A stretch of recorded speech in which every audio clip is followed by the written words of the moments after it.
Question number 1, exercise 9.1. A circus artist is climbing a 20-meter long rope which is tightly stretched and tied from the top of a vertical pole to the ground. Find the height of the pole if the angle made by the rope with the ground level is 30 degree. So let's understand कि यहाँ पर क्या करना है. First thing है, यहाँ पर एक पोल है ना, और हमें नहीं पता उस पोल की हाइट कितनी है, और वो हाइट तो हमें फाइंड आउट करनी है. So let's draw the figure first. तो ये हो गया पोल जिसकी हाइट हमें नहीं पता. तो एक काम करते हैं, इसकी हाइट को हम h मेजर कर लेते हैं कि इसकी हाइट जो है वो h है.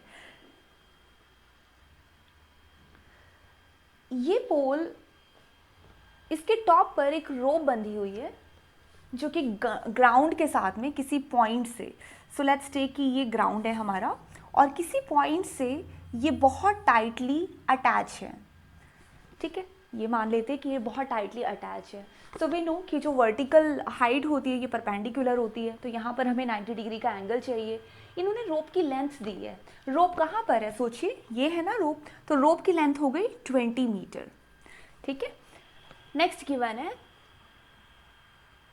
Find the height of the pole if the angle made by the rope with the ground level is 30 degree. यानी कि ये जो ग्राउंड लेवल के साथ हमारा एंगल गिवन है, ये this is given to be 30 degree, और हमें निकालनी है ये वाली perpendicular length.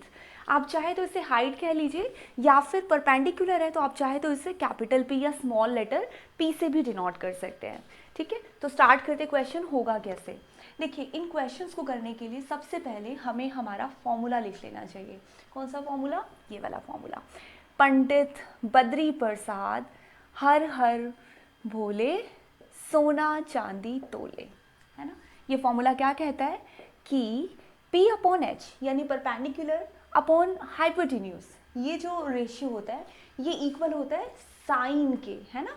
Base upon hypotenuse equal होता है कॉस के, और परपेंडिकुलर अपॉन बेस का जो रेशियो है वो टेंजेंट के इक्वल होता है. तो ये मैंने शॉर्ट में यहाँ फॉर्मूला लिख लिया. इस फॉर्मूले का यूज़ हमें बार बार करना पड़ता है. ठीक है, तो हम अपने क्वेश्चन पर आते हैं. हमें अपने क्वेश्चन में कैलकुलेट क्या करना है, हमें कैलकुलेट करनी है ये परपेंडिकुलर हाइट. हमें परपेंडिकुलर फाइंड आउट करना है. तो अगर एक ट्राइंगल की हम तीनों चीज़ें देखें, किसी भी राइट एंगल ट्राइंगल में अगर ये परपेंडिकुलर है तो ये होता है हमारा हाइपोटेन्यूज और ये होता है बेस, राइट. अगर हमारे पास हाइपोटेन्यूज गिवन है और परपेंडिकुलर की वैल्यू निकालनी है तो इन्हें कैलकुलेट करने का तरीका है, जो वैल्यू हमें निकालनी है और जो वैल्यू हमारे पास ऑलरेडी है, हम उन दोनों रेशियो को हमेशा लेते हैं.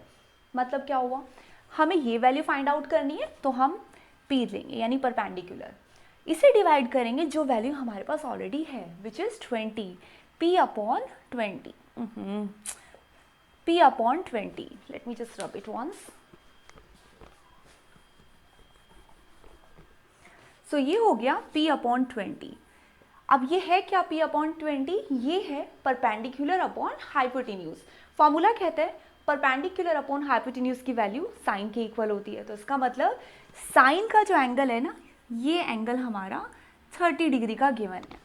अब अगर मुझे P की वैल्यू फाइंड आउट करनी है तो मैं कैसे फाइंड आउट कर सकती हूँ, मैं सिंपल कर सकती हूँ साइन थीटा को मल्टीप्लाई, यानी साइन 30 डिग्री को मल्टीप्लाई कर सकती हूँ 20 से, राइट. और हमें P की वैल्यू पता चल जाएगी. परपेंडिकुलर किसके इक्वल आ गया, परपेंडिकुलर इक्वल आ गया साइन 30 की वैल्यू इज 1 अपॉन 2 और 20 we already have. So the answer is, divide हो गया 10. तो हमारे पास हाइट आ गई है पोल की which is 10 metre, which is the required answer. ठीक है.